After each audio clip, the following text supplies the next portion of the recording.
Xiaomi 17 Ultra vient d'être présenté en Chine. Il a été présenté ce 25 décembre. Les ventes commenceront officiellement le 27 décembre en Chine. Qu'est-ce qui nous attend sur ce fameux Xiaomi 17 Ultra? Déjà pas mal de choses hyper intéressantes, surtout sur la partie photo. Bonjour à tous et bienvenue sur cette nouvelle vidéo, c'est Hugo sur la chaîne Gigatop. On se retrouve dans un magnifique décor. Derrière là-bas, je sais pas si tu le vois, juste derrière moi, on a le Mont Blanc, ça claque. Excuse-moi pour le vent, parce que des fois, le Mistral il a envie de souffler un petit peu. Allez, c'est parti. Alors, la question que tu pourrais te poser directement, pour nous, ça va sortir quand? D'après les rumeurs et en se basant sur le calendrier habituel de Xiaomi, ce serait pour le MWC à Barcelone, soit vers janvier-février, comme une sortie habituelle pour Xiaomi pour sa version ultra haut de gamme. Au niveau design, on n'a pas trop de changements majeurs. On reste dans la lignée des versions ultra de ces Xiaomi dernièrement, donc c'est-à-dire que tu vas retrouver un format vraiment très grand, avec cette fois-ci un écran plat. L'épaisseur de l'appareil, c'est 8,29 mm d'épaisseur, et malgré sa grosse batterie, en vrai il n'est pas si épais que ça. T'inquiète pas, on en parle un peu après de la batterie de celui-ci. À l'arrière, tu retrouves un module circulaire centré qui reste bien sûr la signature visuelle de Xiaomi, mais celui-ci a été redessiné. Il est plus simple et il me plaît beaucoup plus, c'est beaucoup plus harmonieux, et Xiaomi appelle ça l'île du dragon. On est bien sûr sur du beau marketing. On peut observer aussi que les boutons de volume sont désormais segmentés et circulaires.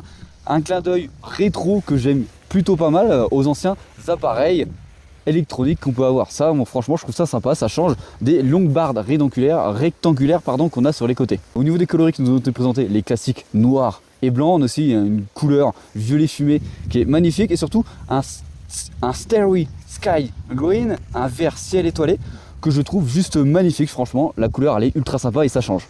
Mais on a eu aussi une édition Leica qui a été présentée, une édition coloris Leica spéciale. Alors sur la face avant du téléphone, on a quoi? Une dalle OLED LTPO de 6,9 pouces. Oui, je te l'ai dit, c'est un énorme appareil.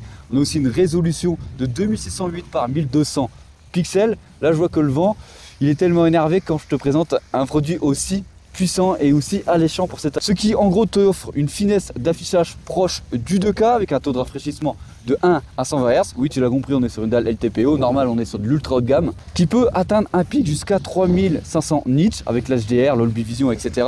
Et la dalle, elle est protégée par le Xiaomi Ceramic Glass 2.0. Alors, pour la protection des yeux, Xiaomi a mis une gradation PWM, en gros la Pulse Wide Modulation, à une très haute fréquence de 1920 Hz. Niveau du processeur, pas de surprise, on a le Snapdragon 8 Elite Gen 5, le plus puissant du marché pour l'année 2026.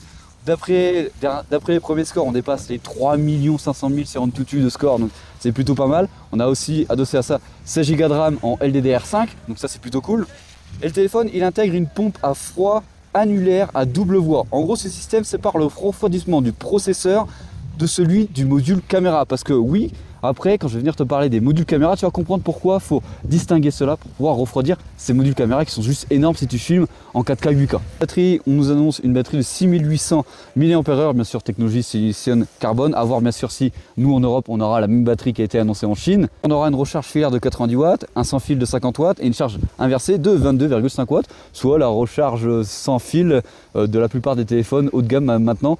Au niveau photo, du coup, si je vais l'utiliser un petit peu, c'est là que ça devient intéressant. On a un capteur principal au format 1 pouce de 50 mégapixels avec une ouverture fixe ultra lumineuse de f1.67, ce qui te permet en gros un flou d'arrière-plan, en gros l'effet bokeh, beaucoup plus naturel sans utiliser le mode portrait que tu peux avoir sur ton téléphone. Et ça j'aime bien parce que ça se rapproche beaucoup de ce que fait Sony, et il y a encore plein de similitudes avec le produit de chez Sony. La grande nouveauté, c'est quoi? C'est l'intégration de la technologie Lateral Overflow, l'intégration capteur. Concrètement, cela permet de générer des scènes à très fort contraste, comme par exemple un néon la nuit ou un coucher de soleil, tant que les zones lumineuses ne deviennent blanches ou tout simplement brûlées. Et au-dessus de tout l'objectif, on retrouve ici le 200 mégapixels, le Samsung ISOCELL HP9 de 200 mégapixels.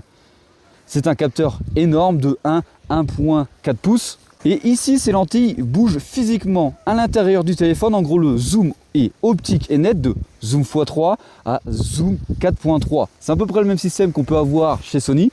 Et c'est à peu près ce qu'on a pu voir dans les similitudes, ce qu'on a pu voir sur le Pura 80 Ultra chez Huawei. Ce qui va te permettre aussi d'avoir des zooms numériques jusqu'à x10, voire x20 sans perte de qualité et que ce soit exploitable. Et ça, c'est hyper intéressant.